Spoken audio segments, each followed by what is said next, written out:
Assalamualaikum warahmatullahi wabarakatuh. Baiklah, di sini kami akan menjelaskan apa itu penulisan pesan persuasif dan penulisan direct request. Nah, di sini kami beranggotakan 5 orang. Yang pertama saya sendiri, Auli Citra Susila. Yang kedua ada Tiansi Hartina. Yang ketiga ada Milda Purnamasari. Yang keempat ada Selvi Dwi Indriani. Yang terakhir ada Nabila Febriana. Yang pertama saya akan menjelaskan apa itu pesan persuasif. Yang pertama, terlebih dahulu kita harus mengenal apa itu perencanaan pesan persuasif.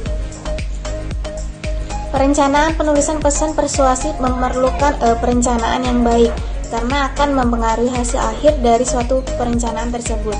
Maka dari itu, suatu pesan persuasif harus melakukan suatu ide atau gagasan yang baik untuk penulisan pesan persuasif guna untuk mencapai tujuan suatu bisnis organisasi dengan baik.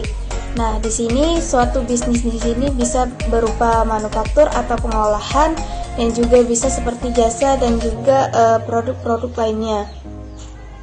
Secara sederhana, kemampuan pesan persuasif yang efektif yaitu adalah kita membuat para audiens menerima apa yang kita sampaikan secara tidak sadar mereka juga menyetujui apa yang kita sampaikan dan juga harus digarisbawahi bahwasanya mereka itu paham dan mengerti apa yang kita sampaikan. Nah, di dalam membuat perencanaan pesan persuasif yang baik ada 3 hal yang penting harus kita lakukan, yaitu yang pertama yaitu adalah analisis audiens. Yang kedua yaitu pertimbangan perbedaan budaya. Dan yang terakhir yaitu memilih pendekatan. Analisis audiens di sini memiliki pengertian bahwasanya penyampaian pesan persuasif haruslah efektif dan juga harus memperhatikan apa itu minat dan hasrat para audiens. Nah, menurut Abraham Maslow, kebutuhan manusia itu ada 5. Yang pertama kebutuhan psikologis, yang kedua itu kebutuhan keamanan, ketiga kebutuhan sosial, keempat kebutuhan status, dan terakhir kebutuhan aktualisasi diri. Terus adanya pertimbangan perbedaan budaya. Pemahaman kita tentang budaya bukan hanya untuk memuaskan kebutuhan audiens, tetapi juga membantu bagaimana mereka menghormati pemahaman yang kita miliki. Kedua yaitu mengembangkan pesan persuasif. Dalam pengembangan pesan persuasif yang efektif mencakup 4 komponen penting, yaitu menetapkan kredibilitas, membuat kerangka argumentasi audiens, menghubungkan audiens dengan hal-hal yang logis. Baiklah, yang pertama ada menetapkan kredibilitas. Kredibilitas adalah kapabilitas Anda untuk dapat dipercaya oleh orang lain. Tanpa kredibilitas, upaya persuasi akan dianggap sebagai bentuk tipuan. Yang kedua ada kerangka argumentasi AIDA. Penyampaian pesan persuasif dapat menggunakan kerangka AIDA, yaitu attention, interest, desire, dan action. Yang pertama ada attention atau perhatian, yaitu Anda harus sesegera mungkin meyakinkan audiens di awal bahwa Anda mempunyai sesuatu yang berguna untuk disampaikan. Selanjutnya ada interest atau minat, yaitu pada fase ini Anda menjelaskan relevanisasi pesan Anda dengan audiens. Kembangkan pernyataan yang telah Anda sampaikan pada fase pertama dengan agak rinci. Selanjutnya ada desire atau hasrat.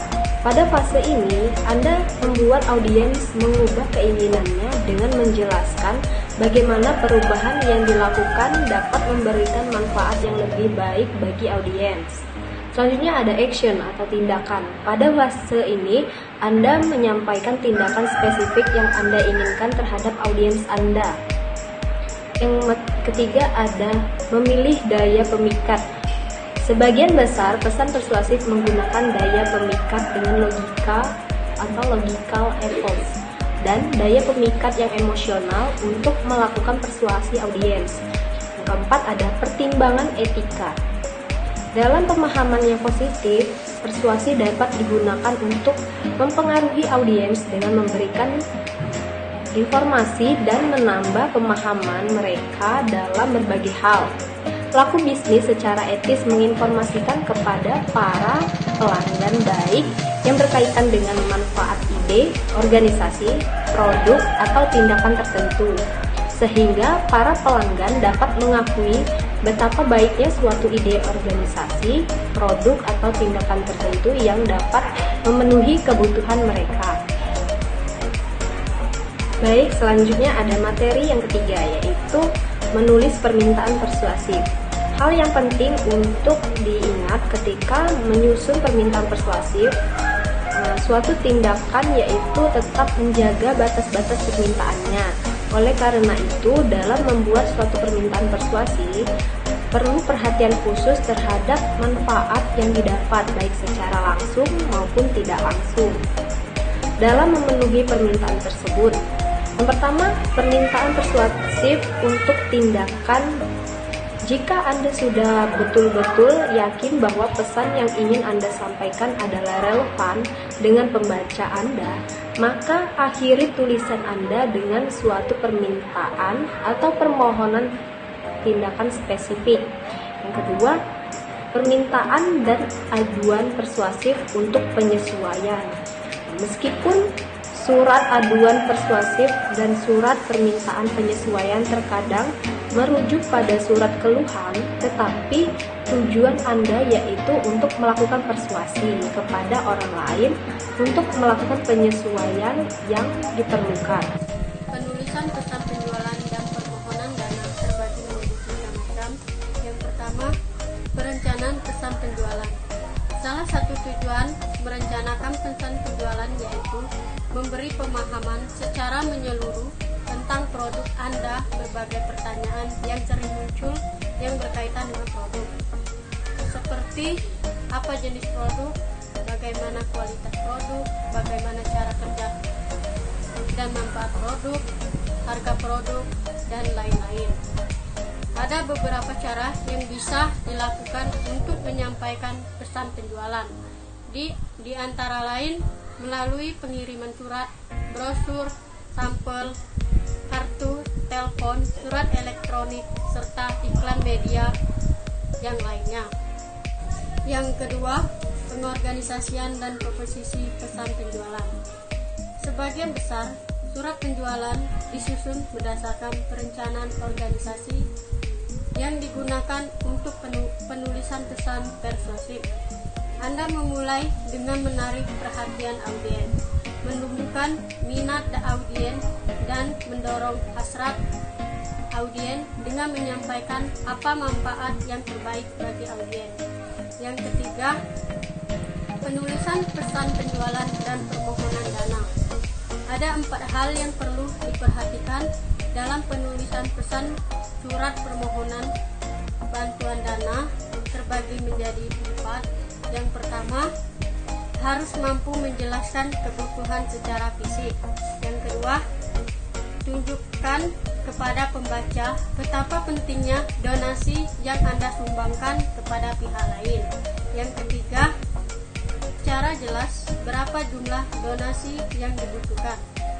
4. Jelaskan manfaat atau kegunaan donasi yang telah diberikan pembaca. Penulisan direct request. Yang pertama, pengorganisasian direct request. Direct request atau permintaan langsung dapat diartikan sebagai suatu kegiatan yang dilakukan oleh seseorang, suatu organisasi bisnis maupun non-bisnis kepada pihak lain untuk meminta berbagai informasi penting dengan segera dan dengan menggunakan berbagai media komunikasi yang ada, termasuk media elektronik. Sebagai contoh, suatu organisasi tertentu mengajukan permintaan informasi tentang produk baru atau produk baru pada suatu organisasi lain dengan menggunakan media elektronik seperti telepon, email, dan media Twitter, dan yang lainnya. 2. Permintaan informasi rutin. Surat permintaan rutin mempunyai arti penting dalam membentuk kesan positif atau image yang baik bagi suatu organisasi. Perlu diperhatikan 3 hal berikut. Apa yang ingin diketahui? Mengapa hal tersebut perlu diketahui? Mengapa hal ini dapat membantu? A. Permintaan di dalam organisasi. Suatu permintaan di dalam suatu organisasi bisnis sebaiknya dilakukan secara tertulis, seperti memo atau surat, agar terdokumentasi secara administratif. Memo dalam bentuk tertulis dapat menghemat waktu dan membantu audiens mengetahui secara tepat apa yang diinginkan. B. Permintaan dari luar organisasi. Surat dikirim ke luar organisasi bisnis untuk memperoleh berbagai informasi penting, seperti informasi produk baru, katalog buku-buku terbaru, keinginan untuk menjalin kerjasama bisnis, keinginan untuk berlangganan koran, tabloid, atau majalah. 3. Menulis direct request untuk aduan. Ketika seseorang merasa tidak puas terhadap suatu produk, jasa, atau kebijakan suatu perusahaan, maka ia perlu segera mengadukan masalah atau keluhan yang dihadapi kepada orang-orang yang berkompeten. Pada umumnya, konsumen yang puas akan berdampak positif bagi organisasi, sedangkan konsumen yang tidak puas akan berdampak negatif terhadap organisasi tersebut. Konsumen yang merasa tidak puas terhadap suatu produk atau jasa dari suatu perusahaan secara langsung atau tidak langsung akan mengeluarkannya kepada orang lain, yang pada akhirnya akan membentuk opini yang kurang baik terhadap keluhan kepada pimpinan suatu organisasi bisnis. Dapat dilakukan secara langsung melalui tatap muka, lisan atau telepon, maupun tulisan atau mengirim surat. Materi selanjutnya yaitu surat undangan, pesanan, dan reservasi. Yang pertama, surat undangan. Dalam penulisan surat undangan digunakan pendekatan langsung yang mencakup 3 komponen, yaitu yang pertama ide pokok, penjelasan rinci, dan penutup. Ide pokok dalam paragraf pertama berisi undangan, selanjutnya diikuti penjelasan rinci tentang ide pokok yang di awal surat, dan diakhiri penutup berisi suatu harapan atau tindakan yang diinginkan serta ucapan terima kasih. Yang kedua, surat pesanan dan reservasi. Apabila suatu perusahaan melakukan order produk kepada perusahaan lain, maka dapat menulis surat pesanan menggunakan pendekatan langsung atau direct approach yang mencakup 3 komponen penting. Yang pertama, rinci apa yang Anda pesan. Yang kedua, bagaimana pengirimannya, dan yang ketiga, bagaimana cara pembacaannya. Kemukakan secara jelas kuantitas atau jumlah produk yang dipesan, ukuran, warna, style, harga pembayaran, lokasi pesanan, tanggal pengiriman, dan petunjuk khusus lainnya. Penjelasan yang terakhir yaitu permintaan kredit. Dalam dunia perkreditan, seseorang harus melunasi sesuai dengan aturan main yang ada, seperti tepat waktu, tidak pernah menunggak, dan lancar. Akan memperbesar peluang memperoleh kredit pada periode-periode berikutnya. Artinya, kepercayaan lembaga perkreditan tergantung pada bagaimana seseorang dalam melunasi kredit. Ada 2 tahap yang perlu diperhatikan agar seseorang memperoleh kredit. Yang pertama, mengisi formulir yang telah disediakan oleh lembaga perkreditan yang ada. Seseorang bisa datang sendiri langsung ke lembaga perkreditan. Kedua, melengkapi data pendukung penting. Contoh, KTP, surat nikah jika sudah menikah, laporan keuangan beberapa tahun terakhir, NPWP, data tabungan 3 bulan terakhir, dan data pendukung lainnya, serta surat permohonan kredit. Dalam permohonan kredit, selain data pribadi, jenis usaha, jenis kredit yang diminta, kemudian harus didukung dan dilengkapi berbagai dokumentasi penting serta prospek bisnis di masa depan. Untuk menilai kelayakan dalam memperoleh kredit, baik dilihat dari sisi besarnya kredit maupun jangka waktu pengembaliannya. Artinya, permintaan kredit sangat tergantung sejauh mana track record pemohon. Jika track recordnya bagus, maka permintaan kredit akan lancar. Mungkin ini saja yang dapat kami sampaikan. Atas kekurangan dan kesalahan kata kami mohon maaf. Kepada Allah kami mohon ampun. Wabillahi taufiq wal hidayah. Wassalamualaikum warahmatullahi wabarakatuh.